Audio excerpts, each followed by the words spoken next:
स्वागत है रे क्लासेस फिरोजाबाद में। अपना चैप्टर चल रहा था D and F block element. आइए चैप्टर में हम कुछ इंपॉर्टेंट क्वेश्चन करेंगे, वो क्वेश्चन देखें वन बाय वन। क्वेश्चन है व्हाट इज मिश मेटल। क्वेश्चन है व्हाट इज मिश मेटल।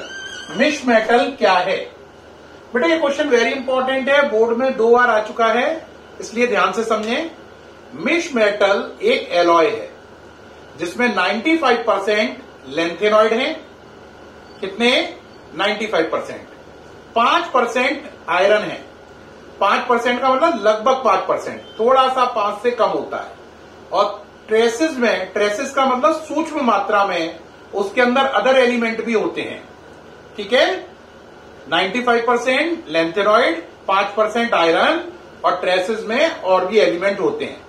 तो देखिए कौन कौन से एलिमेंट होते हैं। 95% लेंथेनॉइड, 5% आयरन और ट्रेसेस में sulphur, calcium, carbon, aluminium. Question है मिश मेटल क्या है। मैंने आंसर दिया, मिश मेटल एक एलॉय है जिसके अंदर 95% लेंथेनॉइड एलिमेंट, 5% लोहा और थोड़ी सी मात्रा में सल्फर, कैल्शियम, कार्बन और एल्यूमिनियम एलिमेंट भी होते हैं। एक बच्चा कहेगा 95 और 5, बेटा ये 5 का मतलब अप्रोक्स 5 है, थोड़ा बहुत 5 से कम है। जितना कम है उतने में ये चीजें हैं। ये 95 ये 5 से थोड़ा सा कम है और जितना कम है उतनी अमाउंट में सल्फर, कैल्शियम, कार्बन और एल्यूमिनियम है।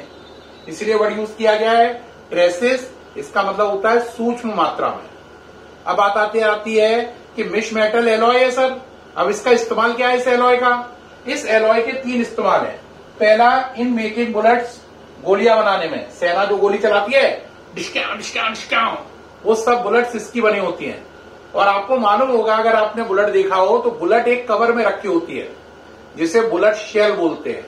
तो वो कवर भी इसका बना होता है और बुलेट भी इसकी बनी होती है। इसके अलावा लाइटर फ्लिंट बनाने में भी इसका उपयोग होता है। लाइटर का इस्तेमाल करते हैं ना अपन लोग, लाइटर फ्लिंट बनाने में भी इसका उपयोग है। तो देखो इसके 3 उपयोग हैं। गोलियां बनाने में, गोलियां मतलब बंदूक की गोलियां, टॉफी नहीं, बंदूक की गोलियां बनाने में, और बुलेट शेल बनाने में। बुलेट शेल का मतलब वो कवर जिसके अंदर बुलेट सेफ रहती है। और तीसरा, लाइटर फ्लिंट बनाने में। तो क्वेश्चन है मिश मेटल क्या है और इसके उपयोग बताओ। आंसर है मिश मेटल एक एलॉय है जिसमें 95% लेंथेनॉइड है, लगभग 5% आयरन है और सूक्ष्म मात्रा में सल्फर, कैल्शियम, कार्बन और एल्यूमिनियम है। इसके 3 उपयोग हैं। बंदूक की गोली बनाने में, उसके जो गोली होती है उसका शेल बनाने में जिसमें गोली को रखा जाता है यानी बुलेट शेल बनाने में, और लाइटर फ्लिंट बनाने में। मैं सामने से हट रहा हूं, जो मैंने बोला है वो सारा लिखा हुआ है, एक बार आप पढ़ के देखें। उम्मीद है सारी बातें क्लियर हो रही हैं। पढ़ के देख लिया। अब नेक्स्ट क्वेश्चन के लिए वर्क करते हैं। नेक्स्ट क्वेश्चन है कि एक एलिमेंट है, उसका एटॉमिक नंबर 25 है। एक एलिमेंट है, उसका एटॉमिक नंबर क्या है?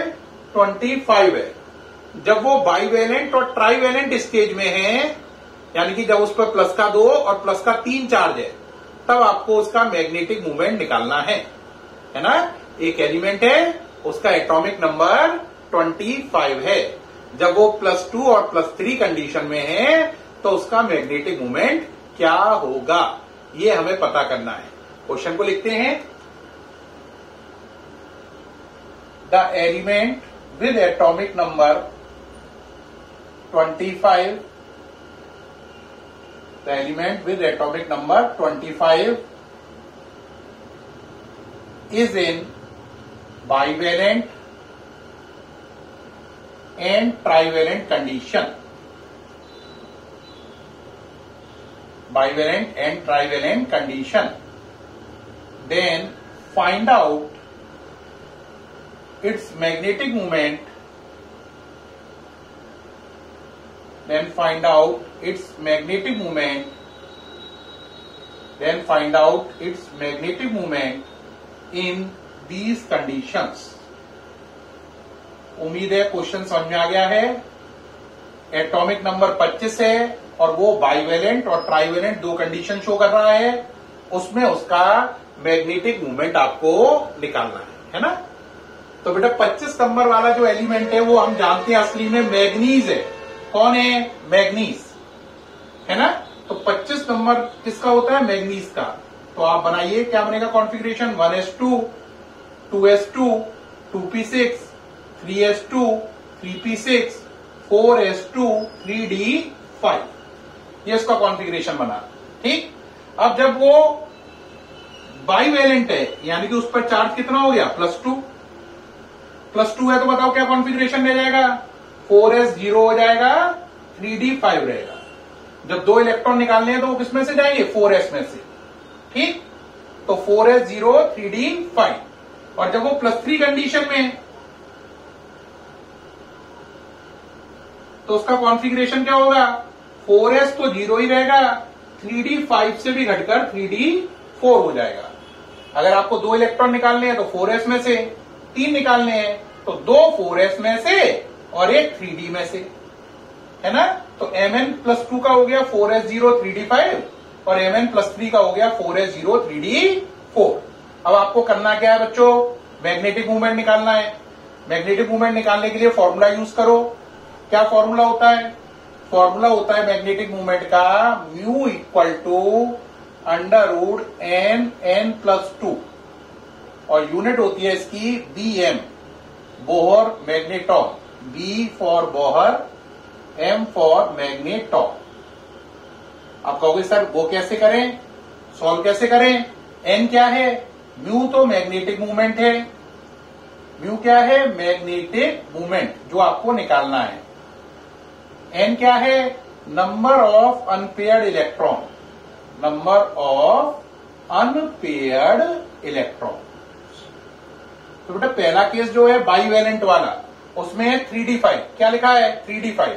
तो देखो बाइवेलेंट वाले केस में देखो 4s0, 3d5 है, ये बात यहां से देख ली। और ट्राइवेलेंट वाले केस में क्या है बोलो? ट्राइवेलेंट वाले में 4s0, 3d4, ये सही है। ये यहां से देखकर नोट कर लिया। अब नीचे वाला मिटा दो जिससे जगह बचे वर्क करने के लिए, ये हटा दिया। अब ऐसा हो गया। अब देखो ये 3d5 है बाइवेलेंट वाला, 4s तो 0 ही है, 3d5 में भरो इलेक्ट्रॉन 1 2 3 4 5। 3d5 में ऐसा हो गया। अनपेयर्ड इलेक्ट्रॉन कितने हैं? 5, तो इनकी वैल्यू हो गई 5। इसमें चलो 3d4 है, अनपेयर्ड इलेक्ट्रॉन कितने नजर आ रहे हैं? 4, तो इनकी वैल्यू 4 हो गई। अब मैग्नेटिक मूवमेंट निकालो। पहले वैल्यू रखो 5 + 2, तो ये हो गया √35। √35 को सॉल्व कर लीजिए, 5.9 B.M, बोर मैग्नेटॉन। तो ये आंसर आ गया बाइवेलेंट वाले का। मैग्नेटिक मूवमेंट आया 5.9 BM। आप कहोगे सर बाइवेलेंट का तो आ गया, ट्राइवेलेंट का भी तो निकालो। हाँ निकाल लो भाई। 4 वैल्यू रखो, 4 + 2, 4 + 2 6, 6 4 जा 24, √24 सॉल्व कर लो, 4.9 BM। तो हमने देखा जो बाइवेलेंट था उसका आंसर 5.9 BM आया और ट्राइवेलेंट वाले का आंसर 4.9 BM आया। फॉर्मूला यूज किया μ = n+2। n का मतलब अनपेयर्ड इलेक्ट्रॉन और म्यू का मतलब मैग्नेटिक मूवमेंट, B.M का मतलब बोर मैग्नेटॉन। ये इसकी यूनिट है, किसकी? मैग्नेटिक मूवमेंट की। अब मैं ये सामने से हट गया हूं, आप ये पूरा नोट कर लो। आपको पूरा समझ में आ गया होगा। बेहद सरल आर्टिकल था, कठिन तो था नहीं, पूरा समझ में आ गया होगा अच्छे से। उम्मीद है आपको पूरा आर्टिकल समझ में आया होगा। बच्चों कैसा लगा? बहुत अच्छा लगा होगा। फिर मिलेंगे नेक्स्ट वीडियो के साथ। Thank you, bye.